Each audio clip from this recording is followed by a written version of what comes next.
पुणे के कोरेगांव पार्क में बने हुए 50 करोड़ के एक आलीशान बंगले में रात के 9 बज चुके थे।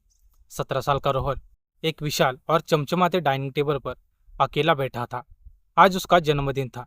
उसके पूरे घर में इटालियन मार्बल, सिर के ऊपर लाखों रुपए का झूमर और टेबल पर दुनिया के सबसे महंगे इटालियन व्यंजन व्यंजन सजे हुए थे।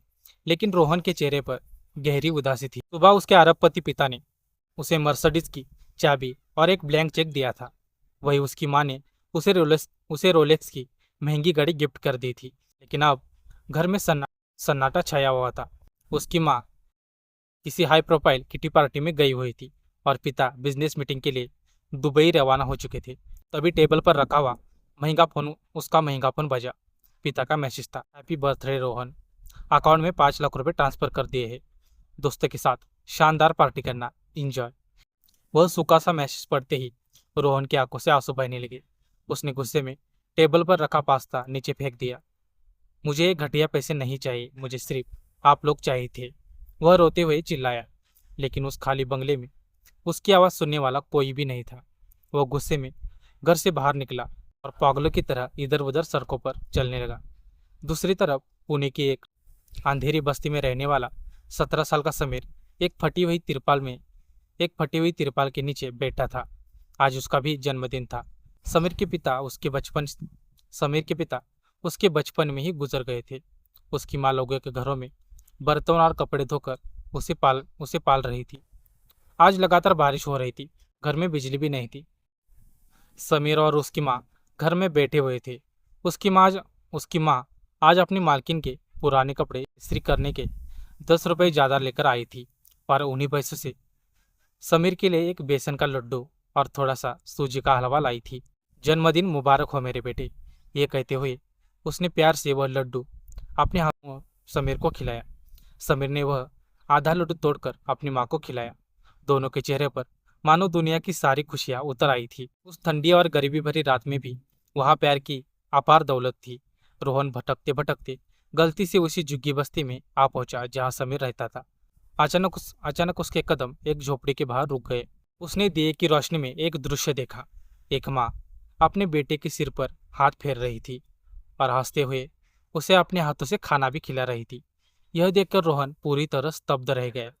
उसके शरीर पर पहनने के लिए लाखों के कपड़े और हाथ में पहनी रोलेक्स की घड़ी अचानक उसे किसी भारी बोझ जैसी लगने लगी। जिस एक निवाले के लिए वह 50 करोड़ के बंगले में तड़प रहा था, वही प्यार इस सड़क के किनारे मुफ्त में और दिल खोलकर बांटा जा रहा था। रोहन खुद को रोक नहीं पाया। वह रोता हुआ सीधे उस झोपड़ी में चला गया। उसे देखकर समीर और उसकी माँ डरकर खड़े हो गए। रोहन ने अपने गले से 1 लाख की सोने की चेन उतारी और कांपते हुए हाथों से समीर के सामने रखते हुए कहा, मौसी, मेरे पास बहुत पैसा है, मैं बहुत अमीर हूँ, लेकिन आज मेरे जन्मदिन पर मुझे अपने हाथों से खिलाने की मेरी माँ मेरे साथ नहीं है। इस सोने की चेन के बदले क्या आप मुझे अपने हाथों से हलवे का सिर्फ एक निवाला खिला सकती है?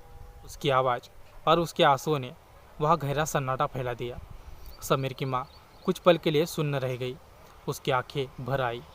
उसने वह सोने की चेन प्यार से एक तरफ रख दी और अपने मेहनत से खुरदरे हो चुके हाथ रोहन के सिर पर रखते हुए बोली, पागल है क्या तो बेटा?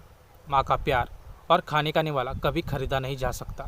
उसने रोहन को समीर के पास ज़मीन पर बैठाया और अपने हाथों से वो बचा हुआ हलवा रोहन को खिलाया। जैसे ही वह निवाला रोहन के मुंह में गया, अरबपति बाप का वह बेटा फूट फूट कर रोने लगा। उसने समीर की माँ को कसकर गले से लगा लिया।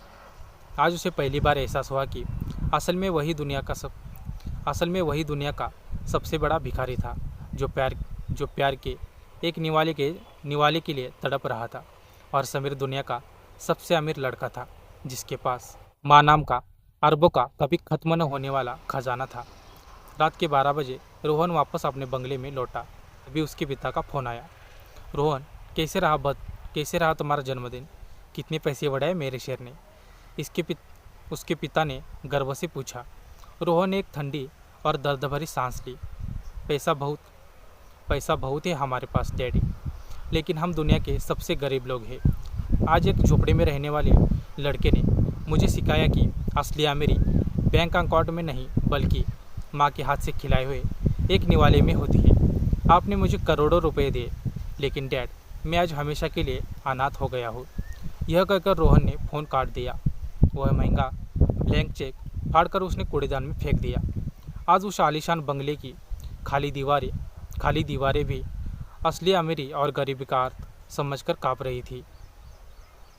तो दोस्तों, आज की वीडियो आपको कैसी लगी हमें कमेंट में ज़रूर बताइएगा। अगर आपको ये वीडियो अच्छा लगा हो तो इस वीडियो को एक लाइक करके चैनल को सब्सक्राइब ज़रूर कीजिएगा। तो मिलते हैं किसी अगले और शानदार वीडियो में, तब तक के लिए धन्यवाद।